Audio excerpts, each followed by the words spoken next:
The live TV, सच सबसे आगे। Hello दोस्तों, मेरा नाम राशिद ज़हीर और आप देखें द लाइव टीवी। खबर उत्तर प्रदेश के अलग अलग शहरों से है जहां पर पत्थरबाजी हुई है, आगजनी हुई है, गोली चली है। ये कब चली है हम आपको बता देते हैं। जिला पंचायत में जिस तरह की दबंगई भारतीय जनता पार्टी के नेताओं की और सरकारी तंत्र की आपको देखने को मिली है, उससे 2 कदम आगे जा करके उत्तर प्रदेश के कई सारे शहरों के अंदर ब्लॉक प्रमुख के नामांकन पत्र दाखिल करने आए समाजवादी पार्टी के या निर्दलीय उम्मीदवारों के साथ मारपीट की गई, गोली चलाई गई, पत्थरबाजी की गई। पुलिस ने कैसा साथ दिया या भारतीय जनता पार्टी के नेताओं ने क्या क्या किया है, हम आपको सिलसिलेवार बताएंगे। लेकिन समझ ये नहीं आ रहा कि कौन से शहर से शुरू करें। अंबेडकर नगर की बात करें, श्रीवस्ती की बात करें, कासगंज की बात करें, सीतापुर की बात करें, कहाँ की कोई ऐसा शहर शायद मुश्किल है पता करना जहां पर इस तरह की झड़पें ना दिखाई दी हों।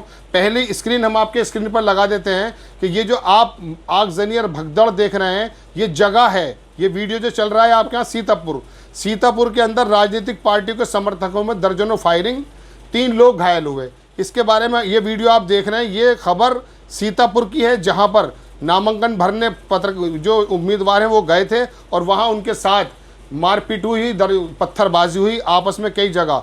अब आपको हम बता देते हैं कि किस तरह से सीतापुर में और श्रीवस्ती में ये झगड़े सामने आए हैं। नामांकन पत्र भरने नहीं दिया गया है, कहीं उम्मीदवार को अंदर डाल के मारा गया है, कहीं पुलिस की बर्बरता देखी गई है, कहीं भारतीय जनता पार्टी के जो आपको खबर दिखाते हैं हम, ये जो सीन इस वक्त लगा हुआ है सीतापुर में फायरिंग, ये लिखा है यूपी ब्लॉक प्रमुख चुनाव, बीजेपी सपा कार्यकर्ताओं में कई जगह भिड़ंत, सीतापुर में फायरिंग और श्रीवस्ती में हंगामा। अब आप इस खबर को देखिए, खबर जो है ये आपके स्क्रीन पर है। इस वक्त उत्तर प्रदेश में ब्लॉक प्रमुख के चुनाव को लेकर हलचल जारी है, ये इसका शीर्षक दिया है। लेकिन हम आपको मेन चीज़ दिखा देते हैं कि उत्तर प्रदेश की सीतापुर में गुरुवार को यानी कि आज नामांकन के दौरान राउंड फायरिंग की गई। नामांकन पत्र न मिलने को लेकर 2 पक्षों में बवाल हो गया। जानकारी के मुताबिक बीजेपी और निर्दलीय प्रत्याशियों में के समर्थकों में भिड़ंत हो गई, जिसके बाद फायरिंग हो गई। इसके बाद एक युवक समेत कुल 3 लोग घायल हो गए, जिन्हें लखनऊ रेफर कर दिया गया है। नामांकन के दौरान ये सब बवाल पुलिस के सामने हुआ। आप दोबारा सुनिए, अखबार लिखता है कि नामांकन के दौरान ये सारा बवाल जो है पुलिस के सामने हुआ, जिसके बाद ब्लॉक में भगदड़ मच गई। गुस्साए समर्थकों ने NH-24 पर जाम लगा दिया। बता दें ये पूरा मामला सीतापुर के कमलापुर थाना क्षेत्र में कसमंडा ब्लॉक का है। ये हमने आपको एक जगह की बताई। दूसरी जगह हम चलते हैं आपके स्क्रीन पर, फर्रुखाबाद की खबर हम आपको बता दें, इसकी भी हेडिंग छापी अमर उजाला ने, आप सुन सकते हैं। कन्नौज फर्रुखाबाद में ब्लॉक प्रमुख के पद के नामांकन के दौरान सपा भाजपा और समर्थकों में जमकर मारपीट और पथराव। अब आपको बताते हैं इसके आगे की रिपोर्ट। ये जो आप सीन देख रहे हैं, इस वक्त फोटो लगा हुआ है, ये कन्नौज में मारपीट के दौरान जो घायल हुआ सपा नेता जगमोहन उसका है। उसके सिर को फाड़ दिया गया। किसने फाड़ा है वो हम आपको बताते हैं। देखिए, कन्नौज में ब्लॉक प्रमुख पद के नामांकन के दौरान सपा और भाजपा समर्थकों के बीच कई जगहों पर बवाल हुआ, पुलिस के सामने मारपीट हुई। सेम आपको लग रहा है ये खबर कि हम पहली वाली पढ़ रहे हैं, लेकिन ये फर्रुखाबाद की खबर है। पुलिस के सामने मारपीट हुई, पर्चे फाड़ दिए गए।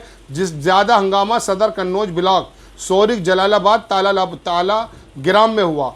तिरवा में भी झड़प हुई। सदर विकास खंड में सपा और भाजपा के बीच जमकर मारपीट हुई। सपा प्रत्याशी, ये जो हमने आपको तस्वीर दिखाई थी, अजय सिंह दोहरे के प्रस्तावक देवेंद्र यादव को नामांकन कक्ष के भीतर पीटा गया। यानी कि जहां पर नामांकन किया जा रहा था उसके अंदर ले जाकर सपा प्रत्याशी के जो प्रस्तावक थे देवेंद्र यादव, उनको पीटा गया। ये खबर अमर उजाला की जो हम आपके स्क्रीन पर लगा रहे हैं। कुछ लोग बाहर तक घसीट कर लेकर आए, नामांकन पत्र फाड़ दिए गए। यहीं सपाइयों ने भाजपा के एक पदाधिकारी को अकेला पाकर पीटा। भारी पुलिस फोर्स के सामने इस तरह हो रही मारपीट से पुलिस की कार्य प्रणाली पर तरह तरह के सवाल उठाए जा रहे हैं। ये दूसरे शहर की हमने आपको खबर बताई, फर्रुखाबाद की। अब हम आपको लेकर चलते हैं दूसरे शहर में। ये बता रहे हैं खबर कौन से शहर की है, ये बताया है नामांकन पत्र। ये खबर आपके स्क्रीन पर हम लगाते हैं। ये खबर है महाराजगंज, जहाँ पर भी वो मंत्री बनाए गए हैं।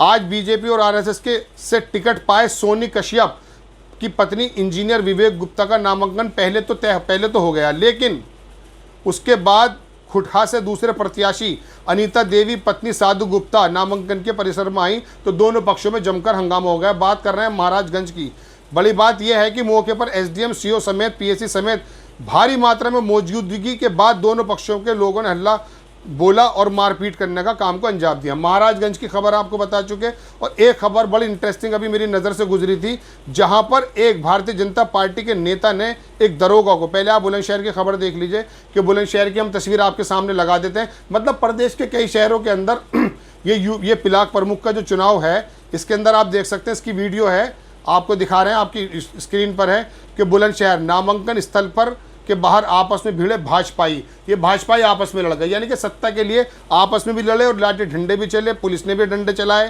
तो ये सत्ता के लिए कहाँ तक जा सकती है सरकार, या सरकार में बैठे लोग या उनके नेता, इस बात का आप सहज अंदाजा लगा सकते हैं। सीतापुर की खबर हमने आपको बताई, कन्नौज फर्रुखाबाद की खबर आपको बताई, और महाराजगंज की खबर आपको बताई, अम्बेडकर की भी खबर आपको बता दी।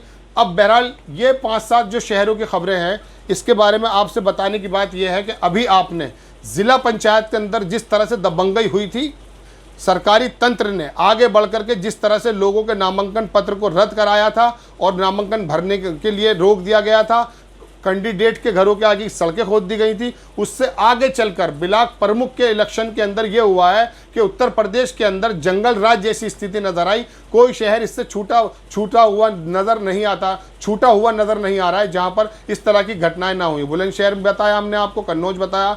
बहरहाल देखने वाली बात यह कि भारतीय जनता पार्टी जो इस बात का दम भरती है कि लॉ एंड ऑर्डर के बारे में हम सबसे ज्यादा हैं, और प्रदेश के मुखिया कहते हैं कि ठोक दो की राजनीति हम करते हैं, वो ठोकने की राजनीति इनके नेताओं पर शायद लागू नहीं होती, जो दबंगई करके दूसरी पार्टियों के उम्मीदवारों के नामांकन को रद्द कर देते हैं और आने वाले वक्त में मारपिटाई करते हैं, या पर्चे फाड़ देते हैं, या सर फाड़ देते हैं, लेकिन पुलिस मूक दर्शक बनी रहती है। एक शहर की तस्वीर हम आपको और दिखाते हैं कि वहां से जब विधायक जी गुजरे, उसके बाद जिला पूर्व अध्यक्ष गुजरे, वापस आकर दरोगों को किस तरह से वो हड़का रहे, आप इस वीडियो में देख सकते हैं। तो ये दबंगई है भारतीय जनता पार्टी के नेताओं की। हालांकि कुछ वक्त शेष रह गया है, लेकिन राजनीति के स्तर, इतने नीचे स्तर पे जाके राजनीति करना, भाजपा इस बात का दम भरती आई थी कि हम समाजवादी पार्टी या बाकी अन्य पार्टियों पर जिस तरह का वो आरोप लगाते थे कि हम इस तरह की राजनीति नहीं करते, इन 2 इलेक्शन के अंदर तो बिल्कुल साफ नजर आया है कि योगी सरकार ने अपने तंत्र के साथ मिलकर, चाहे वो विपक्ष में कोई सी भी पार्टी हो,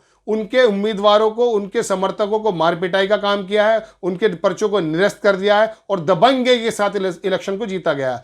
हैरत की बात इसमें यह भी है कि पूरा प्रदेश, अब पूरा देश इसको जान रहा है, लेकिन उसके बाद थोड़ी सी बात जब किसी पार्टी के साथ हो जाया करती थी, कोई नेता गलत हो जाया करता था, तो उस नेता के उस गलती का पूरा पार्टी खमियाजा भुगता करती थी। लेकिन अब वोटर्स की बात हम आपको बता रहे हैं कि इस तरह के दंगे हो रहे हैं, इस तरह का जंगल राज हो रहा है। Police Bharatiya Janata party, RSS के समर्थकों के साथ एक तरफा व्यवहार करके चुनाव को जो निष्पक्ष होना चाहिए उसको बिल्कुल डिस्प्यूटेड बनाते हुए दबंगे के साथ जीतने का काम कर रही है। लेकिन लोग इस बात को ज़्यादा ऐसा नहीं ले पा रहे जैसा कि पहले दिनों में लिया जाया करता था। ये सोचों में बिखराव है कि साम दाम दंड भेद कुछ भी करो, इलेक्शन जीतना है। उत्तर प्रदेश में जब से योगी सरकार आई है उसके बाद जिला पंचायत के इलेक्शन देखे और बाकी अफसरशाही हमने देखी कि किस तरह से अखबार के जरिए या बोर्ड के जरिए लखनऊ में लगा दिए, जो दंगे हुए या जो प्रदर्शन हुए उसमें किस तरह की वसूली योगी सरकार ने की थी, उसमें तोड़ फोड़ की वसूली की थी और कहा था कि आप इनकी नस्लों से वसूल किया जाएगा या याद किया जाएगा। इस तरह के जो वक्तव्य हैं योगी सरकार में मुख्यमंत्री के मुंह से निकले। लेकिन अब जमीन पर उतर के जिस तरह की बात भारतीय जनता पार्टी के नेता कर रहे हैं, नामांकन पत्र दाखिल नहीं करने दे रहे हैं, अगर हो जाता तो फाड़ देते हैं, नहीं तो नेताओं के सर फाड़ देते हैं, इस बात से साफ जाहिर है कि भारतीय जनता पार्टी की योगी सरकार ने यह सोच लिया है कि लॉ एंड ऑर्डर को एक तरफ रख करके जैसा भी होगा इलेक्शन को जीता जाएगा। दबंगई के साथ जीता जाए या मनमानी के साथ जीता जाए या मारपिटाई के साथ जीता जाए। और हैरत की बात है कि सरकारी तंत्र इस वाले कार्य में उनके साथ हर जगह दिखाई देता है। द लाइव टीवी, सच सबसे आगे।